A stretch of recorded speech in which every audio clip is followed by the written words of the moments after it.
Alors, je m'appelle Caroline, j'ai 50 ans, je suis mariée avec Jean-Paul, nous sommes belges. On m'aurait demandé il y a 5 ans de vous raconter ce que je vais vous raconter, j'aurais éclaté de rire.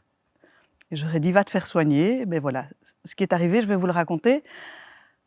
Alors, depuis mon enfance, j'ai été élevée dans une famille de tradition chrétienne, catholique. Donc, par tradition, mes parents nous ont emmenés à la messe tous les dimanches parce que c'est comme ça.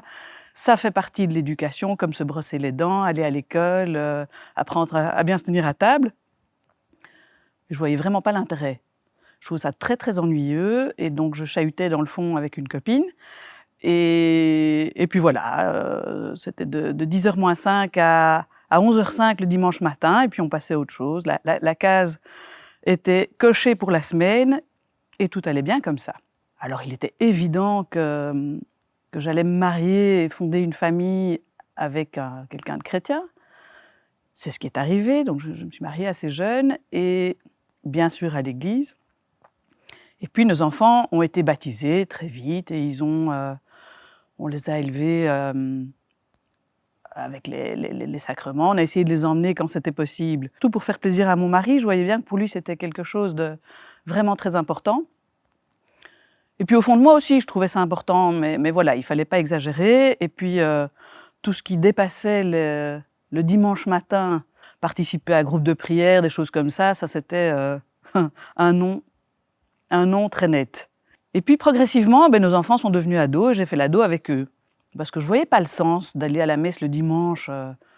Dieu, la religion, pour moi, c'était une théorie, c'était des belles valeurs qu'il fallait transmettre. Et ça s'arrêtait là, ça se passait, oui, Jésus, c'est quelqu'un qui a vécu il y a 2000 ans, qui nous a apporté de magnifiques valeurs. Mais ça se passe au-dessus des nuages, il y a 2000 ans. Entre les deux, rien.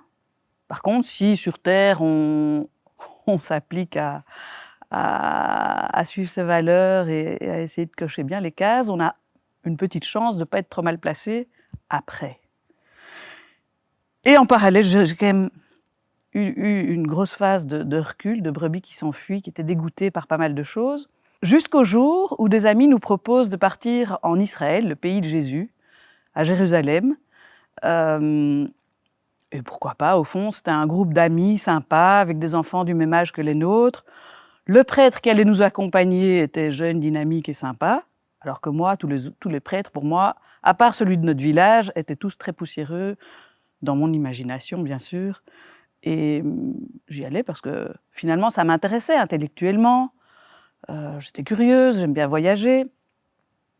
Et nous voilà partis. Mon mari, lui, il était à fond dedans, au point qu'en allant à l'aéroport, il s'est mis à prier dans la voiture. Moi, ça, vraiment, c'est le genre de choses qui me saoulait. J'arrive déjà un peu nerveuse à l'aéroport. Et là, on reçoit un petit carnet de route avec le programme. Je me rends compte qu'il y a messe tous les jours. Je dis, oh là, je me suis fait avoir. Qu'est-ce qui va m'arriver là? Donc, j'y vais vraiment comme une touriste qui va visiter un pays. Et évidemment, je n'allais pas me mettre tout devant avec ceux qui risquaient de prier un peu trop. Je me mets bien derrière. Et le temps passe et je m'imprègne de ce qui se passe jusqu'au moment où, à Jérusalem, on arrive à Saint-Pierre-en-Gallicante. C'est l'endroit où Jésus a été emprisonné au moment de son arrestation, là où Saint-Pierre l'a renié et où le coq a chanté. Et dans les sous-sols, on peut toujours aller dans les cellules, notamment dans celles où Jésus aurait été emprisonné. Alors là, avant de descendre, il fallait laisser remonter d'autres, parce que l'endroit était très petit. Il fallait faire de la place avant de pouvoir descendre. Et là, je vois des gens qui remontent en pleurant. Je me dis, celles-là sont vraiment ridicules. J'y vais parce que je suis curieuse. Mais je descends la dernière, comme ça, je descends, je regarde, et puis je peux sortir dès que je peux. Je descends et là, je suis clouée sur place. Je sens la présence de Dieu, comme le doigt qu'on voit dans la chapelle Sixtine qui vient me toucher moi, qui vient me remplir jusqu'au fond de moi-même. Vraiment une présence qui me bouleverse complètement, qui fait que je ressors intérieurement comme ceux que j'avais croisés juste avant. Je suis complètement secouée à l'intérieur, mais je ne montre rien. Je ne montre rien parce que ça fait partie de mon éducation. On enferme tout bien dans un bunker ici.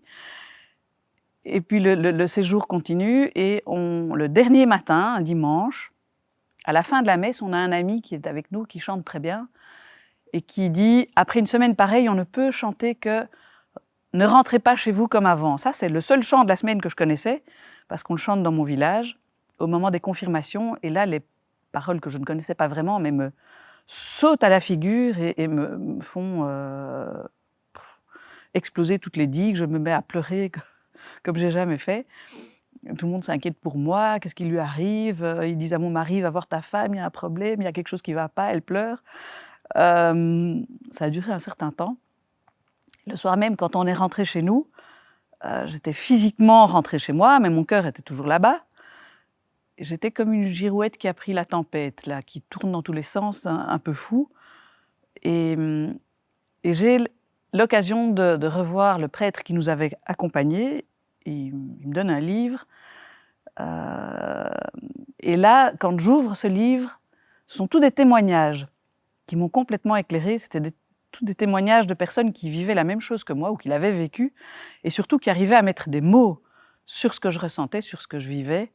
Et ça m'a vraiment permis de comprendre qu'à ce moment-là, j'avais reçu l'Esprit Saint là, de la manière forte, sans m'y préparer, sans surtout imaginer que ce soit possible pour quelqu'un de tout à fait lambda comme moi, qui avait même plutôt tendance à s'enfuir de l'Église, qui trouvait ça très ennuyeux.